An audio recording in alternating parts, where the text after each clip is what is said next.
মাছের রাজা হলো ইলিশ, আবার স্বাদের সেরাও কিন্তু এই ইলিশ। আর ইলিশের সিজনে ইলিশের আছে নানা রকম recipe. Welcome to my channel.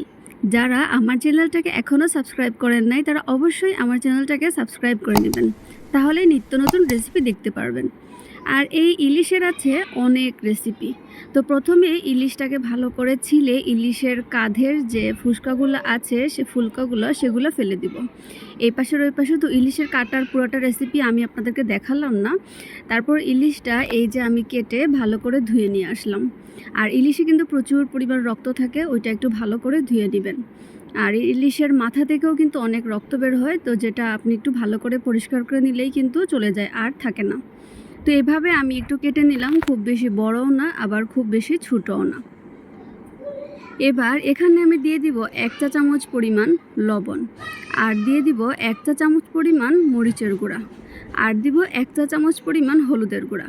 ইলিশে কিন্তু খুব বেশি মশলা দিলে ভালো লাগে না, ইলিশে যত কম মশলা দিয়ে রান্না করা যায় ততই কিন্তু ভালো। তো আমি পুরোটা ইলিশকে এভাবে ভালোভাবে মেখে নেব। আর আজকের এই রেসিপিটা আমি শিখেছি মাওয়া ঘাট থেকে। আসলে ইলিশ মাছের ভাজার রেসিপি এটা কে না পারে বলেন? এটা মনে হয় যে এতই সহজ, জাস্ট মাছটাকে ভাজলাম আর হয়ে গেল। আসলে ইলিশ মাছ যেভাবেই রান্না করি না কেন সেভাবেই ভালো লাগে। তারপরেও একটু স্পেশালিটি তো অবশ্যই আছে।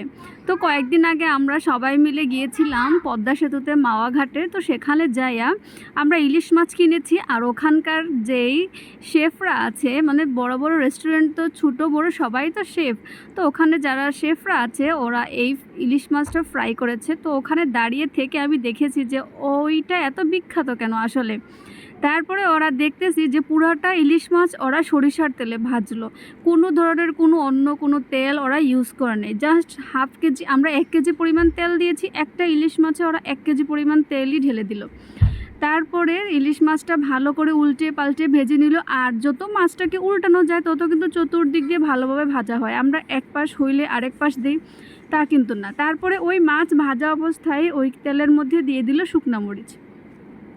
তো এখানে শুকনা মরিচ দিয়ে দিয়েছি অনেকগুলো, ওগুলাকেও হালকাভাবে ভেজে দিব, কারণ ইলিশ মাছ ভাজার সাথে শুকনো মরিচ না হইলে কি চলে বলেন? তো ওইটাও একটু ভালো করে শুকনা মরিচটাকে ভেজে নিব, টেলে নিব। যে একটু খেয়াল রাখবো যেন খুব বেশি পুড়ে না যায় চুলার আঁচটা, সেক্ষেত্রে কিন্তু অবশ্যই মিডিয়াম থেকে লোতে রাখবেন, কারণ শুকনো মরিচ এমন একটা যেটা কিন্তু একটু আগুন পেলেই কিন্তু এটা পুড়ে যাবে। তো আমি শুকনো মরিচগুলোকেও একটু ভেজে নিব। এই পর্যায়ে কিন্তু ইলিশ মাছটা পুড়ে যাচ্ছে না, বুঝতেই পারতেছেন যে চুলার আঁচটা কিন্তু মিডিয়াম থেকে লোতে আছে। তারপরে এখানে দিয়ে দিব পেঁয়াজ কুচি আর কাঁচামরিচ কুচি। অবশ্যই এখানে পেঁয়াজ কুচি কাঁচামরিচ কুচি দিবেন। আর আমি পুরোটা ইলিশ মাছ আসলে আপনাদেরকে দেখিয়েছিলাম, বাট ওই একই প্রসেসেই কিন্তু আপনারা এটাকে ইলিশ ভাপাটাও তৈরি করে ফেলতে পারেন। ইলিশ ভাপাও কিন্তু খেতে অনেক বেশি মজা। আর আমার এই ইউটিউব চ্যানেলে আমি আরেকটা রেসিপি দিয়েছিলাম ইলিশ ভাপা, খুব সহজ পদ্ধতিতে আর খুব স্পেশাল। তো অবশ্যই সেই ভিডিওটাও দেখবেন। সামান্য পরিমাণ লবণ দিয়ে আমি এই তেলের মধ্যেই পেঁয়াজটা ভালো করে ভেজে নিব, কারণ ইলিশ মাছের সাথে কিন্তু এই পেঁয়াজ ভাজা না থাকলে ভালোই লাগে না।